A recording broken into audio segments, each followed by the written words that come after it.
Sutra ćemo peći pogačice sa čvarcima i to na moj način. Da bi to ispalo onako kako treba, pripreme treba da se urade dan ranije i to ćemo uraditi danas. Pogačice sa čvarcima se prave od dizanog testa, znači testo sa kvascem, i kako bi to testo bilo lako za stomak, kako ne bi nadimalo i tako dalje, potrebno je da ono fermentira. Znači, danas ću da pripremim jedan deo tog testa, takozvani poliš, umućen, stavljen u frižider i sutradan ćemo ga koristiti sa dodatkom još brašna. Dodat ćemo tada čvarke i sve ostale sastojke koji su nam potrebni da bi dobili dobre pogačice sa čvarcima. Danas radimo pripremu, pravimo poliš, a to izgleda upravo ovako. Znači, ono što nam je potrebno danas jeste činija u kojoj ćemo mesiti testo. Potrebno nam je 650 ml vode, mlake, potrebne su nam 3 kašičice meda, pune,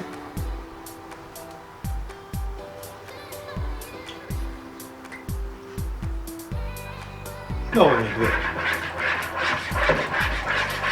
2. Razmotit ćemo med.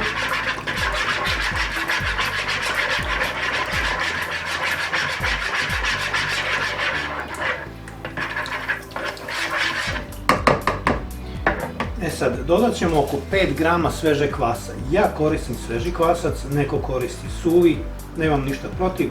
Znači, 5 grama iznosi otprilike oko trećinu pakovanja kvasa koji kupite u prodavnici. Evo ga. Ovoliko će biti sasvim dovoljno. Kvasac razmrvimo i opet ga promešamo. Sada ćemo dodati oko 600 do 650 grama brašna. Koristim pšenično brašno tip 400 meko. Znači, otprilike, ajde da kažem, 2/3 pakovanja od kila, jel? 600-650 grama, nema veze, ne možete pogrešiti.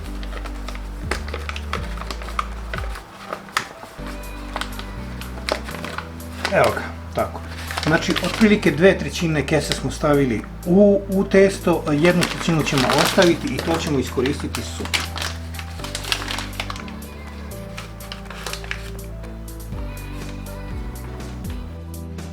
Za danas nam nije potrebno više ništa osim da umutimo ovo, to će biti testo slično testu za palačinke. Znači, te gustoće, možda malko gušće.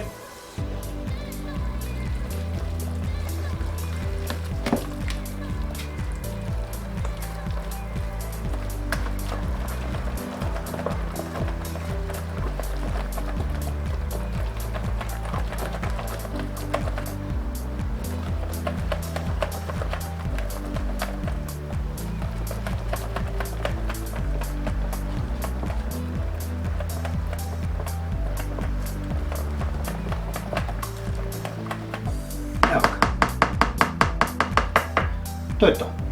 Ovo testo koje smo sada napravili, ovaj poliš, sada ćemo pokriti i ostavit ćemo sat vremena na sobnoj temperaturi. Posle sat vremena stavljamo ga u frižider i ono stoji u frižideru preko noći. Može da stoji do 24 sata, međutim, dobro je i da prenoći u frižideru, sasvim je dovoljno za nastavak pravljenja testa. Toliko, pa nastavljamo sutra. Ok, znači juče smo umesili onaj poliš, prvi deo, prva faza testa, za pogačice. Danas ćemo da uradimo kompletno sve. Druga faza jeste da umesimo testo sa ostatkom brašna koje će da se podiže i kasnije ćemo od tog testa da pravimo pogačice. Idemo sada da umesimo ostatak brašna sa polišom koji smo pripremili juče. Ok, ovako izgleda poliš kada je fermentirao celu noć. Znači, sinoć smo ga napravili, sada je negde oko 9:15 ujutro, idemo da dodamo ostatak brašna. Znači, krenuli smo sa kesom od kilogram brašna, ubacit ćemo ostatak.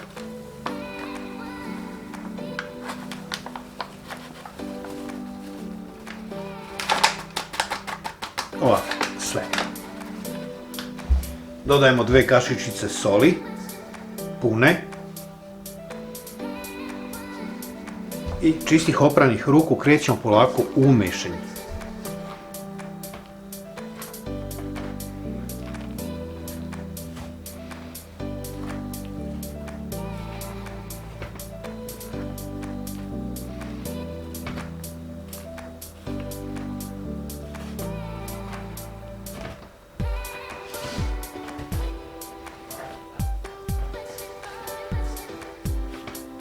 Bitno je da se svo brašno pokupi iz činije.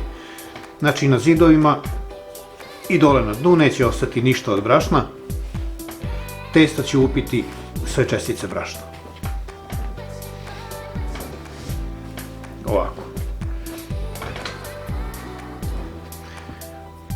Namerno radi se ručno.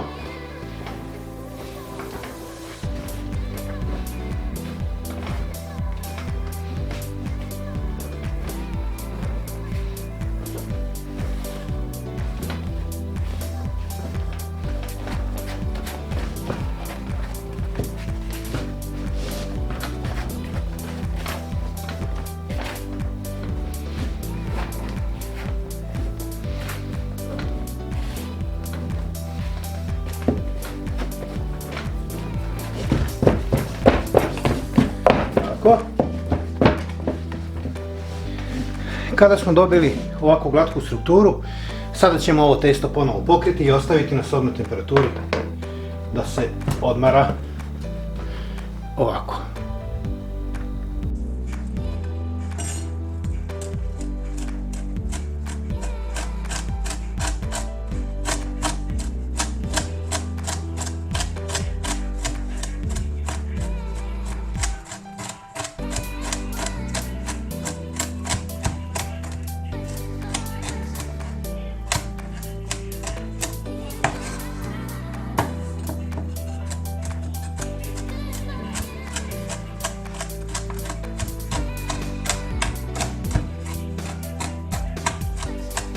Ok, prošlo je neko vreme, testo je odmorilo, sada ćemo krenuti da pravimo pogačice. Znači, testo ćemo razvaljati, ja trenutno nemam oklagiju ovde, ali imam priručna sredstva kao što je ova flaša. Već sam je koristio, znači ona će biti odlična za tu namenu. Na razvaljeno testo nanosit ćemo čvarke. Posle toga ćemo preslagati to testo nekoliko puta, svaki put ga izvaljati i onda praviti pogačice, stavljati ih u tacnu i kada se ponovo podignu u tacni, onda idu u pećnicu na 200 stepeni i peku se nekih 25 minuta do 30, sve zavisi od jačine rerne i u suštini to bi bilo to, bit će odlično. Znači ovako izgleda testo koje je odmorilo, malo se podiglo kao što se vidi. Ono što ćemo sada da radimo jeste da od ovog stola napravimo radnu ploču, na njoj ćemo raditi sa testom pa krećemo dalje.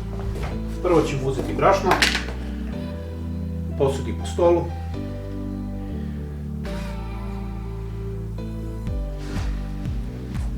Treba će nam i kasnije. Znači, zabrašnjavamo ruku i krenemo da odvajamo testo od činjenja.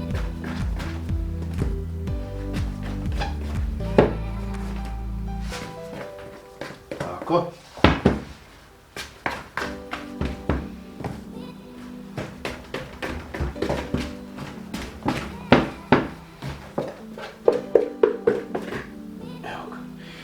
Kako se ne bi osušila činija u kojoj smo mesili testo, odmah ćemo je napuniti vodom i oprati, jer kada se testo osuši, teško se pere. Testo koje smo izvadili, isto tako pobrašnjavimo. Sada ćemo ga razvući. Prvo ga prstima raširimo.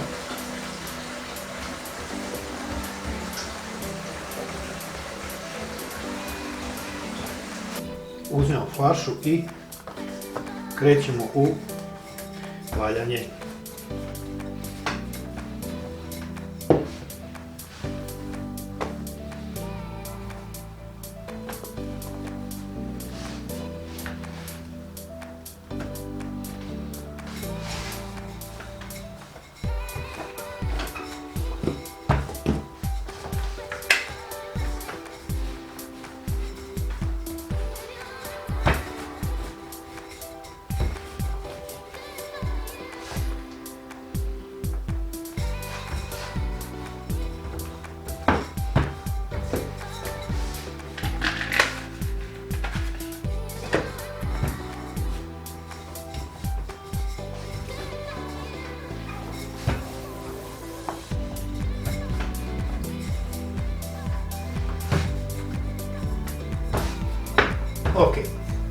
Znači ovo je prva faza. Rastanjili smo testo na debljinu od nekih 7-8 mm. Sada krećemo sa prvim slojem čvaraka. Znači čvarke ćemo nanositi samo na jednu polovinu. To izgleda ovako. Na količinu testa od 1 kg ja pripremam oko 250 do 270 grama čvaraka.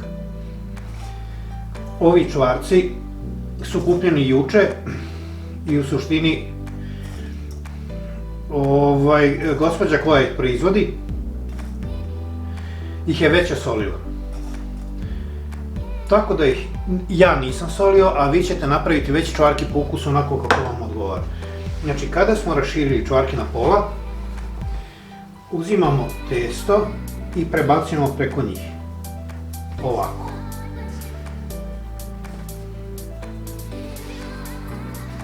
Upravo ovako. Znači opet stavljamo malo brašna da nam se testo ne bi lepilo. Ispod.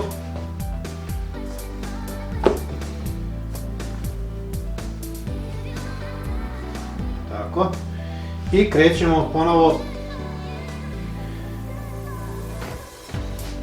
flašom, oklagijom, ko što ima, da ga stanjujemo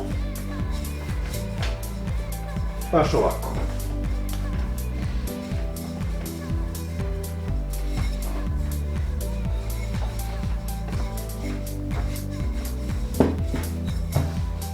Ako negdje malo čvarak i proviri, apsolutno nema nikakvih problema.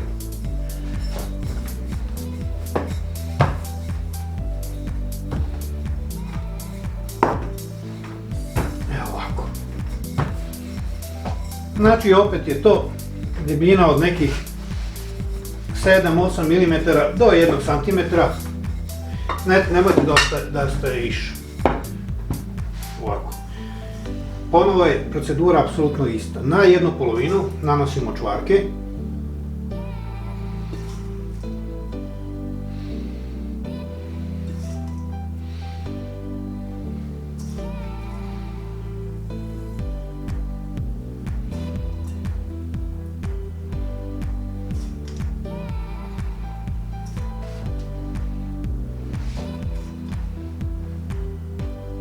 Tako.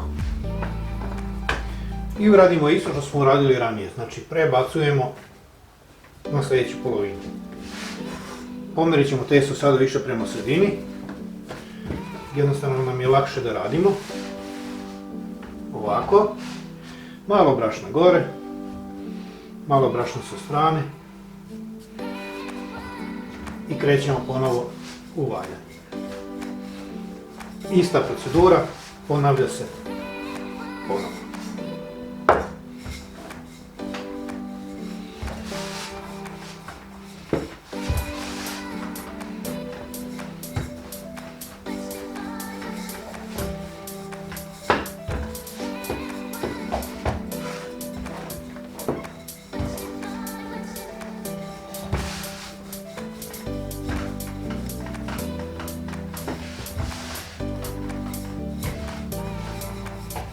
Naravno, svaki put kada presavijemo ostavimo debljinu za milimetar više.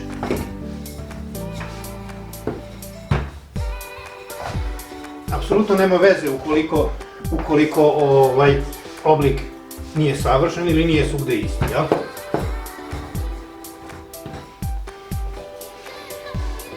Opet ista procedura. Krećemo na polovinu, prebacit ćemo tamo, znači idemo ovako.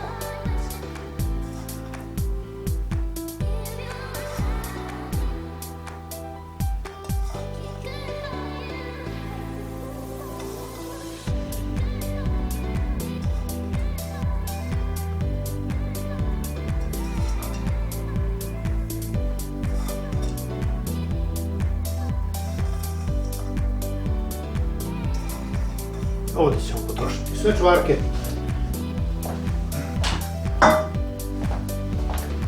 Ponavljamo istu proceduru od ranije. Znači prebacujemo upravo ovako. Možemo pomoći malo prstima.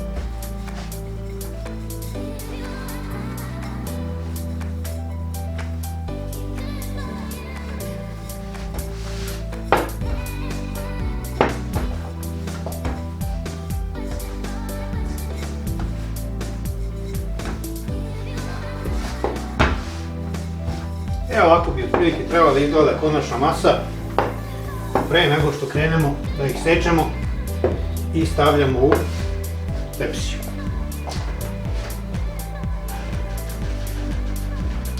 Ja sam tepsiju pripremio na ovaj način, znači stavio sam papir za pečenje, spustit ću je ovdje, flaša nam više ne treba za sada.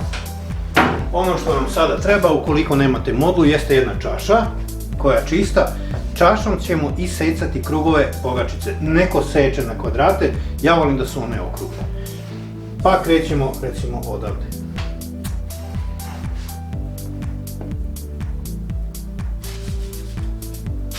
Ovako.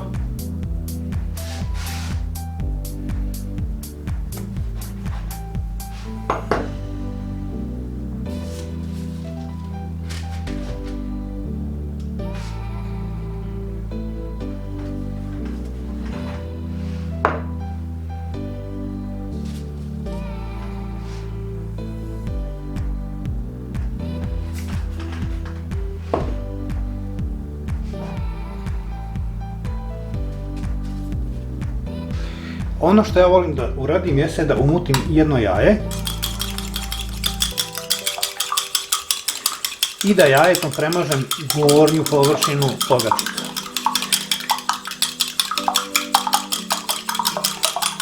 Jaje će dati jednu finu glazuru i jednu lijepu boju. Evo ovako.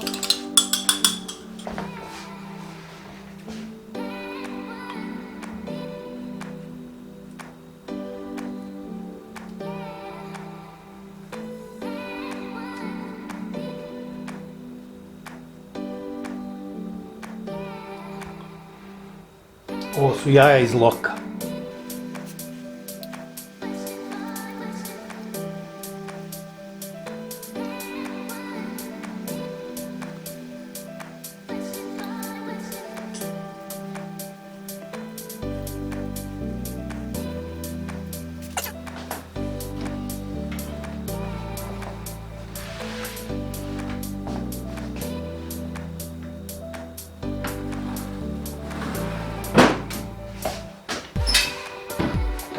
Bacili smo prvu turu pogačica, sada je tačno 12:20.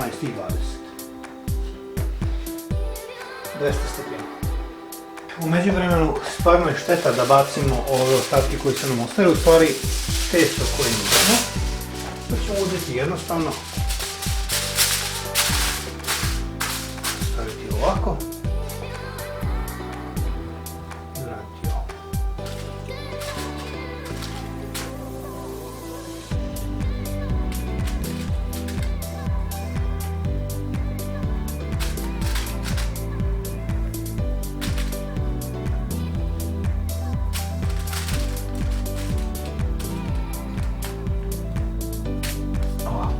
I ostavit ćemo da se piše.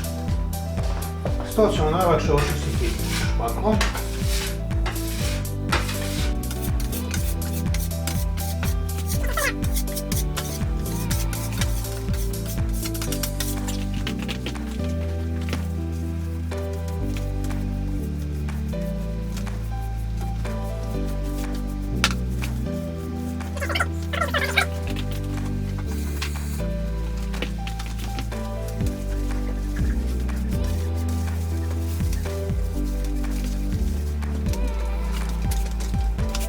Sada je 15:01, odnosno 12:45, to znači da je 25 minuta prva tepsija u pećnici.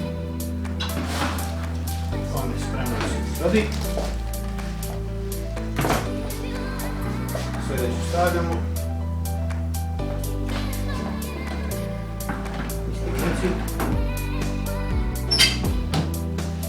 Ono što je sada bitno jeste da pogačice koje su izašle iz rene pokrijemo krpom,